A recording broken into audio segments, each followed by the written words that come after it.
Allahumma sholli ala sayyidina Muhammad wa azhili zalimin bidalimin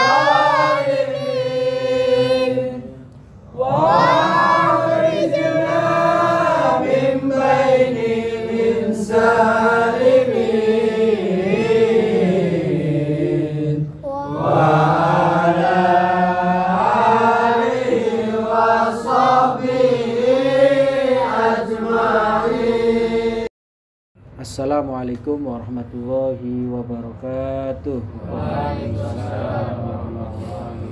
Alhamdulillah, alhamdulillah man yahdillah fahuwal muhtadi wa may yudlil falan tajidalah waliya mursida wa nusalli wa nusallimu ala nabiyil huda wa rahmah al-mab'usi bil ki'abi wal hikmah sayyidina wa maulana Muhammadin amma ba'du. Alhamdulillah, bersama-sama kita mengucapkan syukur alhamdulillah, berterima kasih kepada Allah. Kita bersama-sama telah dikumpulkan oleh Allah. Tujuannya tidak lain, kita bersama-sama berusaha mendekatkan diri kepada Allah, berusaha supaya memperbaiki daripada urusan-urusan ketakwaan kita kepada Allah, bahkan dirubahnya diri kita dalam urusan dunia dan urusan akhirat.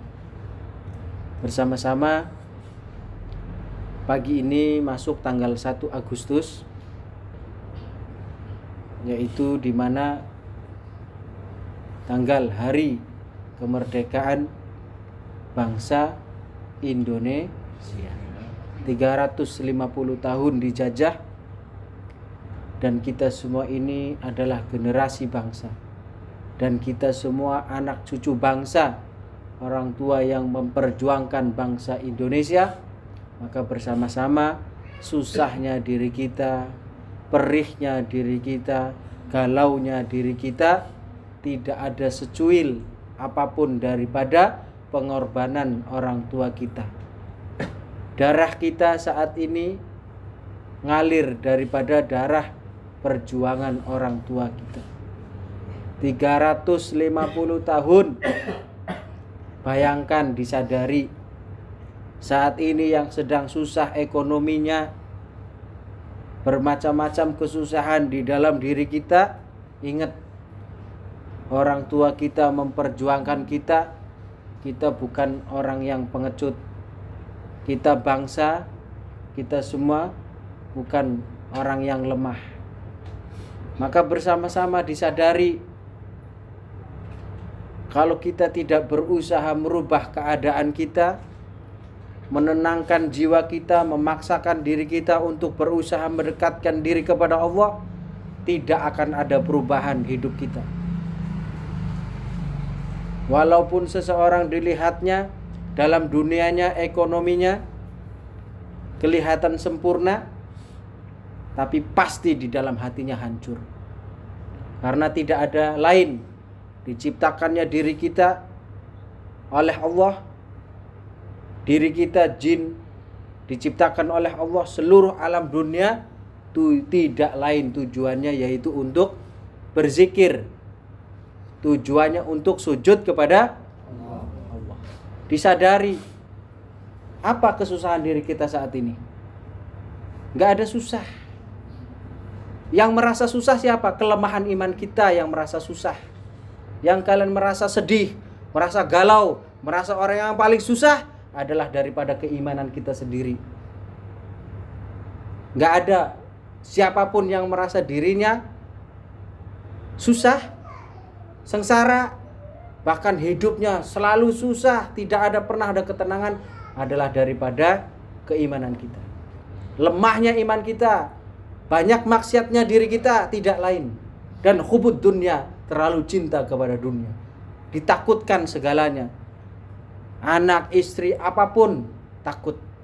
Tapi kalau seseorang itu berjuang, berusaha mendekatkan diri kepada Allah, dijamin sama Allah keadaannya. Bahkan haram hukumnya seseorang yang memikirkan besok makan apa, haram. Tidak boleh. Apa kita tidak mencontoh daripada kisah-kisah Rasulullah? Keadaannya itu apa? Susah, banyak susahnya. Apa beliau tidak mampu apabila memohon kepada Allah untuk diberikan kekayaan? Kecil bagi Rasulullah. Tapi Rasulullah tidak lain. Sampai mana kedalaman keimanannya. Padahal Rasulullah yang sudah dijamin baik urusan dunia maupun urusan akhirat. Kita manusia susah sedikit sudah ngeluh, merasa galau, pikirannya selalu untuk satu titik itu terus. Kalau memang saat ini kita diberikan kesusahan, belum ada pekerjaan, belum ada pemasukan, tidak lain kita disuruh sama Allah untuk tunduk sujud kepada Allah, memperbaiki diri kita. Sholat duhanya, coba yang selama ini yang faham ngaji, dibuka nggak Al-Quran? Yang selama ini bacaan sholatnya sudah faham, qobliyah ba'diyahnya dijalankan atau tidak? Coba, tidak usah tinggi-tinggi, qobliyah ba'diyahnya. Ya, kita pengennya sukses, pengen punya segalanya, tapi jauh daripada diri kita kepada Allah. Perbaiki keadaan kita dulu kepada Allah. Dijamin seseorang yang berusaha, mustahil orang yang berusaha dekat sama Allah disusahkan, disengsarakan. Tidak lain Allah uji dalam diri kita, tujuannya tidak lain supaya naik pangkat. Jangan sampai kita terus-menerus sehari, 2 hari, 1 bulan, bahkan 1 tahun kita tidak ada perubahan. Kita harus punya amalan-amalan istiqomah untuk menjaga daripada amalah-amalah kita. Zikir, keistimewaan yang kita baca, bahkan surat Yasin, Waqiah dan lain sebagainya, tidak lain adalah mengangkat daripada kotoran kita. Adanya tirakat tidak lain, yaitu mengangkat daripada kotoran kita. Nggak bisa seseorang hanya sekedar yakin tanpa menjalankan syariat, tanpa menjalankan sholat, sekedar yakin, nggak bakal bisa dalam hatinya mempunyai ketentraman, ketenangan. Pasti susah.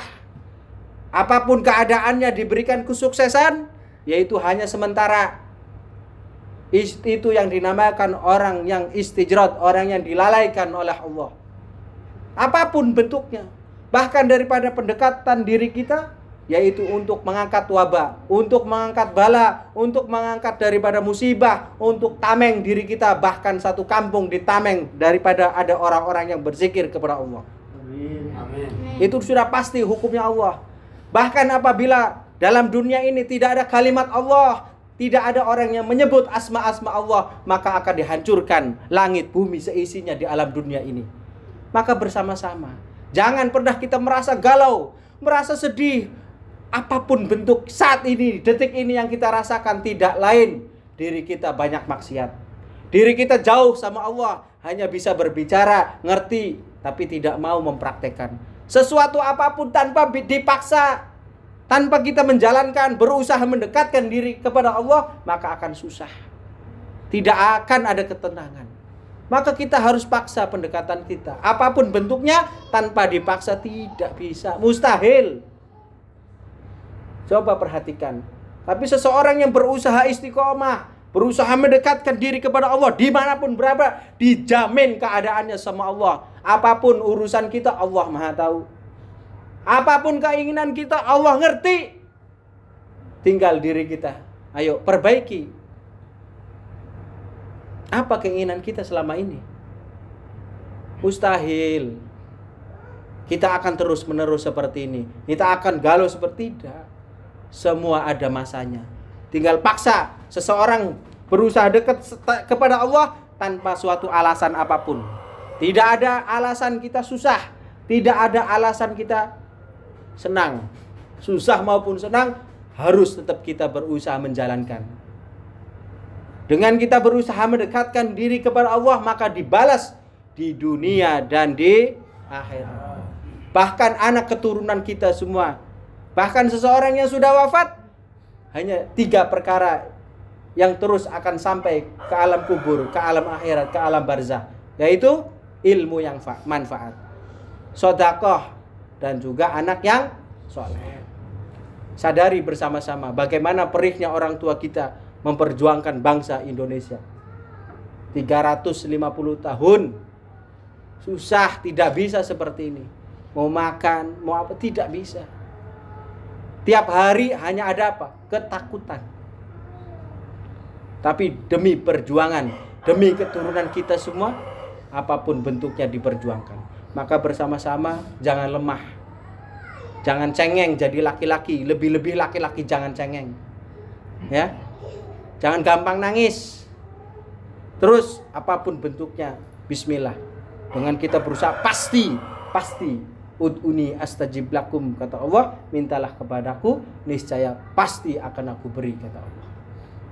Sholawat serta salam tak lupa kita haturkan kepada junjungan Nabi besar Muhammad Rasulullah sallallahu alaihi wasallam beserta keluarganya, sahabatnya, alim ulamanya, dan juga kita generasi penerusnya. Ayo bersama-sama hadirkan diri kita, hadirkan hati kita, rasakan dari telapak kaki sampai ubun-ubun, hadir diri kita. Jangan jasad kita duduk di sini, tapi kita belayang kemana-mana. Itu tidak akan mengobati hati kita. Itu hanya bisa ucapan zikir, tapi tidak mengobati hati kita. Seorang yang benar-benar zikir kepada Allah, dan kata Nabi, selemah-lemahnya khusyuk, lisan ngucap, hati ikuti. Supaya kita ada bekas setelah kita zikir, setelah kita mengadu kepada Allah, itu ada perubahan. Apa salah satu bentuk perubahan itu? Yaitu akhlak terutama. Gampang peka, tidak gampang ngomongin orang, lihat apapun yang tidak sesuai, jengkel, marah, dendam. Ya, makanya orang yang melihat sesuatu apapun bentuknya, ya, kita jengkel, kesel, lain sebagai lemah daripada iman kita. Ya, maka kita harus berusaha hablum minallah dan hablum minannas. Maka paling berat yaitu kita berbuat baik kepada musuh, kepada orang yang tidak senang. Itu yang paling berat. Ya, maka kita harus berusaha. Orang yang sudah berzikir kepada Allah, los hatinya. Ya, tidak gampang ngomongin orang. Kita boleh menceritakan 3 hal. Membuka aib cuma ada 3 hal. Selain itu tidak boleh. Yaitu 1, pemimpin yang zalim. Pemimpin yang sekiranya akan menghancurkan umat, kita wajib. 2, saksi di pengadilan. Kita sebagai seorang saksi di pengadilan, kita harus katakan jujur. Benar katakan benar, salah katakan salah. Yang kedua apa? Problem di hati kita. Masalah di keadaan diri kita. Kita harus tanya kepada ahlinya, kepada orang. Kata Allah, fas'alu ahla dzikri. Bertanyalah kepada orang ahli zikir. In kuntum la ta'lamun, jikalau kamu tidak mengetahui. Kita ngomong ke orang yang paham, sekiranya seseorang itu mampu menutup aib diri kita dan memberikan solusi. Tidak sembarang kita curhat ini keluhan kita, tidak boleh. Ya, itu. Al-Fatihah.